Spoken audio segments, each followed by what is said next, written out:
Dear learners, welcome to online class. I think you are all by the grace of Almighty Allah. Today I am going to discuss changing sentence, simple, complex and compound sentence for class 9. গত ক্লাসে আমি তোমাদের simple complex কম্পাউন্ডের first class নিয়েছি, সেখানে তোমাদের কিছু rules শিখিয়েছি। আজকে কিছু রুলস আমি ডিসকাস করব। দেখো এখানে যে সিম্পল সেন্টেন্স কাকে বলে, যেই সেন্টেন্সে শুধুমাত্র একটি সাবজেক্ট এবং একটি ফাইনিট ভার্ব থাকবে তাকে সিম্পল সেন্টেন্স বলে। আর কমপ্লেক্স সেন্টেন্স কাকে বলে, যে সেন্টেন্সে একটি ইন্ডিপেন্ডেন্ট ক্লজ এবং একটি ডিপেন্ডেন্ট ক্লজ থাকে এবং সেখানে সাবঅর্ডিনেটিং কনজাংশন যুক্ত থাকে তাকে কমপ্লেক্স সেন্টেন্স বলে। আর কম্পাউন্ড সেন্টেন্স কাকে বলে, যেখানে একাধিক independent clause and but, yet, or, therefore এগুলো যদি যুক্ত থাকে এই কোঅর্ডিনেটিং কনজাংশন দিয়ে, সেটা হলো কম্পাউন্ড সেন্টেন্স। তো আজকে দেখো কিছু রুলস আমি তোমাদের এখন শেখাবো, সেই রুলসগুলো তোমরা এখন নোট করে নাও। দেখো টু এটার বাংলা মিনিং এতই যে না, আর এই রুলসটার সাথে রিলেটেড হলো সো ডট ডট দ্যাট, এরপরে যেটা আমরা দ্যাটের পরে যেটা যোগ করব সেটা হলো subject plus can not, could not plus যে ভার্বটা থাকবে সেই ভার্বের বেস ফর্মটা বসবে। আর এইখানে আসবে প্রথমে ভেরি বসবে, তারপরে ডট ডট অ্যান্ড। এখন এই রুলস অনুসারে তুমি কিছু ফর এক্সাম্পল, যে এক্সাম্পলগুলো আমি করাবো। দেখো এইখানে দেখো সিম্পল কি থাকবে, তুমি রুলসটা আবার দেখে নাও, যেটার সাথে যেই রুলস সিম্পল, কমপ্লেক্স এবং কম্পাউন্ডে রিলেটেড থাকে সেটা হলো টু, আর কমপ্লেক্সে আসবে সো ডট ডট দ্যাট, আর কম্পাউন্ডে আসবে ভেরি ডট ডট অ্যান্ড। এখন ফর এক্সাম্পল দেখো লিখি, the man is too weak to walk. The man is too weak to walk, এই সেন্টেন্সটা সিম্পল সেন্টেন্স আছে। এই সেন্টেন্স সাবজেক্ট দি ম্যান, আর ইজ হলো ফাইনিট ভার্ব। আর ফাইনিট ভার্ব আর নন ফাইনিট ভার্বটাও তুমি একটু দেখে নিবা, যেমন এটা ফাইনিট ভার্ব আর টু ওয়াক এটা যেমন ইনফিনিটিভ, সেখানে একটা নন ফাইনিট ভার্ব বলা হয় এটাকে। আর এই রুলসটা আছে দেখেই এস কমপ্লেক্স করতে সো ডট ডট দ্যাটের রুলসটা ব্যবহার হবে। এখন দেখো তাহলে কমপ্লেক্স সেন্টেন্স যদি আমি এই রুলসটা চেঞ্জ করি সিম্পল থেকে কমপ্লেক্সে, তাহলে দেখো কী হবে, দ্য ম্যান ইজ, এখন এই টু এর স্থানে দিব সো, তারপরে যে অ্যাডজেক্টিভ বা অ্যাডভার্ব ওয়ার্ড, তারপরে এই টু এর স্থানে দিব কি দ্যাট। আমি দ্যাটের পরে কি যোগ করতে হবে সেটাও আমি তোমাকে লিখে দিলাম। দেখো দ্যাটের পর কি যোগ করবা, subject can not, could not plus ভার্বের বেস ফর্ম। এখন দেখো উইক দ্যাট, দ্যাটের পরে তুমি সাবজেক্ট, এখানে কি আছে দি ম্যান, দি ম্যানের সাবজেক্ট প্রোনাউন রূপটা কী হবে হি, তারপরে কি ক্যান নট বা কুড নট।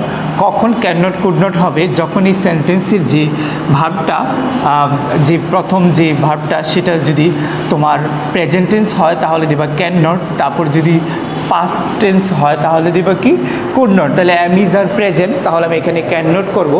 যদি এখানে ওয়াজ ওয়ার থাকতো তাহলে আমি কুড নট ইউজ করতাম। এখন দেখো কি আসবে, ক্যান নট, তা ভার্বটা কি ছিল ওয়াক। এখন দেখো the man is so weak that he can not walk, লোকটা এতই দুর্বল যে সে হাঁটতে পারে না। এতই যে না এটাও তোমার নেগেটিভ সেন্স কাজ করছে, এটাও দেখো। এখন এই সেন্টেন্সটাকে আমি সিম্পল কমপ্লেক্স যেটি আসুক কম্পাউন্ডে যদি করি, সিম্পল থেকে হলে এই রুলস হবে, কমপ্লেক্স থেকে কম্পাউন্ড হলে একই রুলস হবে। কি বসাবো? বেরি অ্যান্ড, যেমন টু এর স্থানে বেরি, আর যেমন টু এর স্থানে অ্যান্ড, তারপরে কমপ্লেক্সে যেহেতু দুইটা তোমার ইন্ডিপেন্ডেন্ট ক্লজ করতে হবে সেটা। আর এখানে বসালে দেখবে এখানে সো এর স্থানে বসাবো বেরি, আর দ্যাটের স্থানে অ্যান্ড বসাবো, তাহলে তোমার কমপ্লেক্স থেকে কম্পাউন্ডটা বেশি ইজি হয়ে যাবে। তাহলে দেখো কি হবে? The man is very weak and he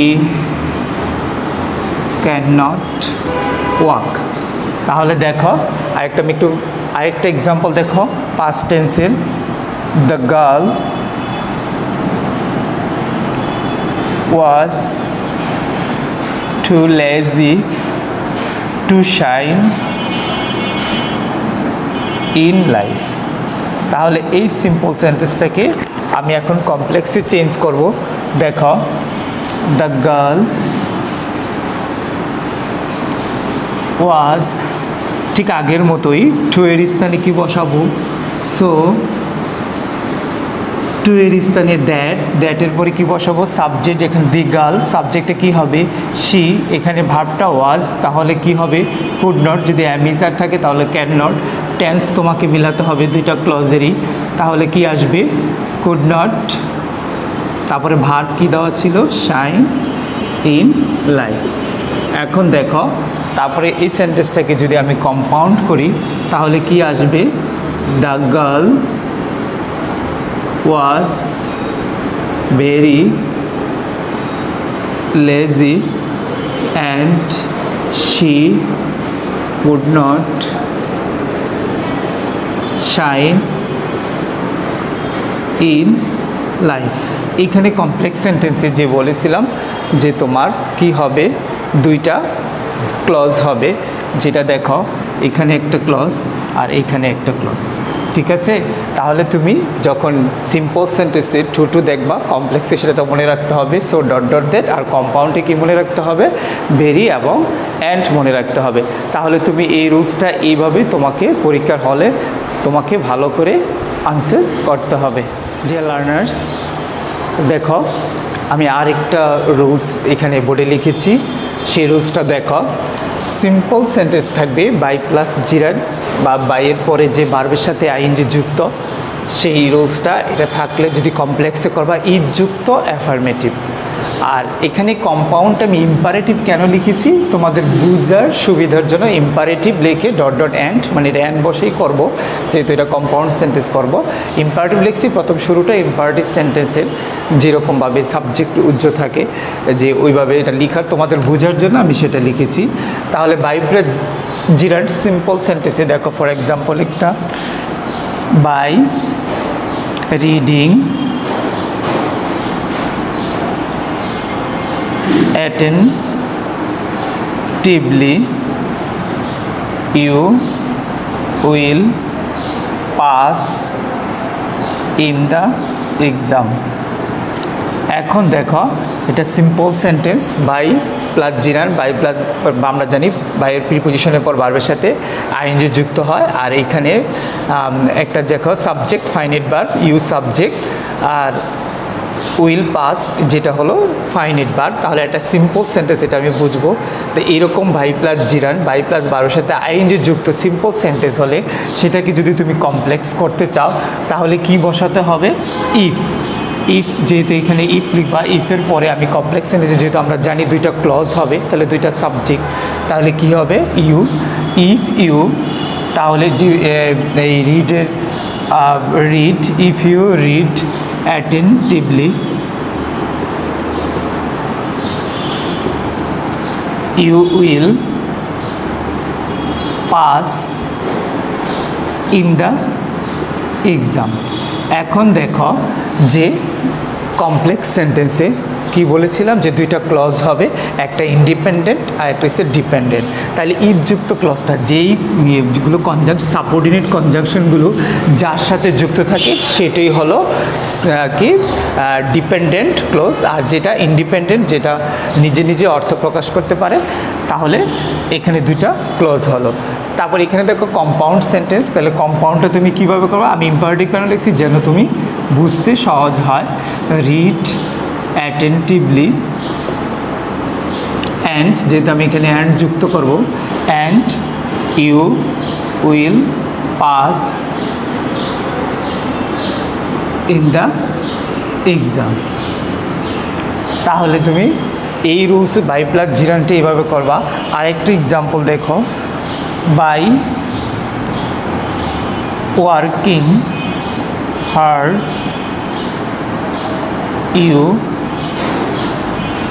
you can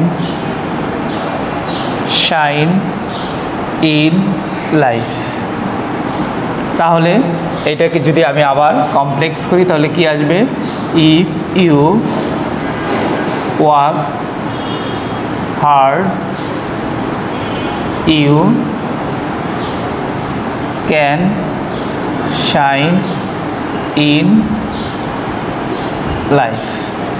তাহলে এটাকে যদি আবার কম্পাউন্ড সেন্টেন্স করি তাহলে কি হবে, work hard and you can shine in life. দেখো এইভাবে তোমার বাই প্লাস জিরান্ট এবং ইফযুক্ত অ্যাফার্মেটিভ, যেহেতু এটাকে অ্যাফার্মেটিভ হাবোধক পজিটিভ সেন্স সেটা কাজ করে, আর ইম্পারেটিভ লিখেছি অ্যান্ড বোঝার জন্য তোমাদেরকে এইভাবে কম্পাউন্ড সেন্টেন্স তুমি করবে। ডিয়ার লার্নার্স, দেখো আরেকটা রুলস আমি বোর্ডে লিখেছি, আর তোমাদের সিম্পল কমপ্লেক্স কম্পাউন্ড আমি একসাথে কেন লিখেছি, একই সাথে একই এক্সাম্পল তিনটা কিভাবে হয় এই জন্য তোমাকে একই শখ করে আমি একই সাথে লিখেছি, জানি সিম্পল কমপ্লেক্স কম্পাউন্ড কিভাবে হয়। তাহলে দেখো এই আগেরটা ছিল বাই প্লাস জিরান্ট, এটা হলো উইদাউট প্লাস জিরান্ট, আর ইফযুক্ত নেগেটিভ, আগেরটা বাই জিরান্ট সেটা ছিল ইফযুক্ত অ্যাফার্মেটিভ, বা তুমি এটাকে আনলেস বসায় করতে পারো। আর কম্পাউন্ডটি ইম্পারেটিভ ছিল আগেরটা, অ্যান্ড ছিল, এটা হলো অর নতুবা, যেহেতু এটা নেগেটিভ হবে। দেখো সেটা তুমি এই রুলস অনুসারে দেখো, যদি আমি লিখি একটা এক্সাম্পল দেখো, without reading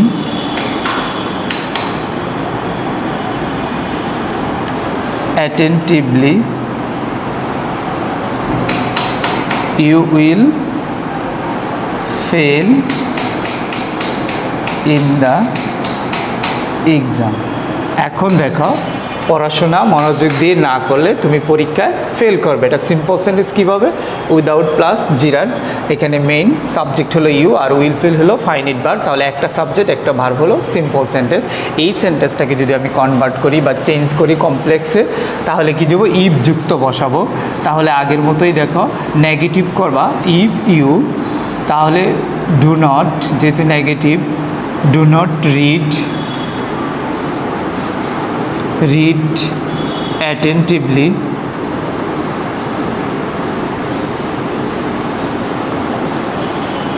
you will fail in the exam।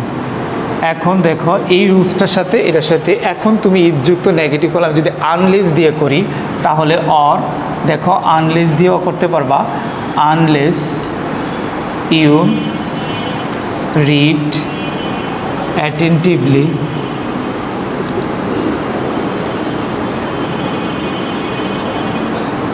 you will fail in the exam। আর এইখানে দেখো ইফ দিয়ে যদি করো নেগেটিভ আর আনলেস দিয়ে করলো, এই দুইটি তোমার রাইট। এখন দেখো ইম্পারেটিভ ডট ডট অর নতুবা বুঝাবে। এখন দেখো কি হবে, read attentively or you will fail in the exam। তাহলে তুমি এই রুলসগুলো খেয়াল রাখবে। উইদাউট প্লাস জিরান্ট, উইদাউট একটা প্রিপোজিশনের পরে ভার্বের সাথে আইএনজি যুক্ত, ইফ যুক্ত নেগেটিভ না করলে, অথবা আনলেস, আর ইম্পারেটিভ অর। আরেকটা এক্সাম্পল দেখো,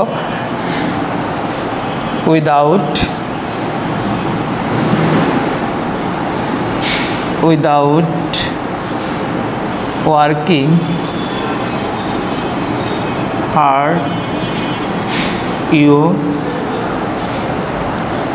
cannot prosper in life। তাহলে এই সেন্টেন্সটাকে যদি আমি এখন কমপ্লেক্স করি, ঠিক আগের মতোই রুলস, যে রুলস লিখছি এখানে বোর্ড দেখো, if you do not work hard you cannot prosper in life। আর যদি আমি এই সেন্টেন্সটাকে কম্পাউন্ডে করি তাহলে কি আসবে, work hard or you cannot prosper in life। এখন দেখো এইরকম সেন্টেন্স যদি সিম্পল পরীক্ষা আসে তাহলে এইভাবে কমপ্লেক্স করবা, আর এই কমপ্লেক্স থেকে এইভাবে কম্পাউন্ডে করবা। আর যদি দেখা যায় তোমার কমপ্লেক্সে এটা দিল, এটাকে তুমি সিম্পল করবা, তাহলে এখানে উইদাউট প্লাস জিরান্ট দিয়ে করতে হবে, আর এখানে অর দিয়ে কম্পাউন্ডে করতে হবে। আর কম্পাউন্ডে যদি এই সেন্টেন্সটা দেওয়া থাকে, যদি কমপ্লেক্স বলে এইভাবে করবা, আর সিম্পল বলে এইভাবে হবে। ডিয়ার লার্নার্স, আগামী ক্লাসে আমি আরও কিছু রুলস তোমাদেরকে এখানে প্র্যাকটিস করাবো। তো thank you very much for watching online class.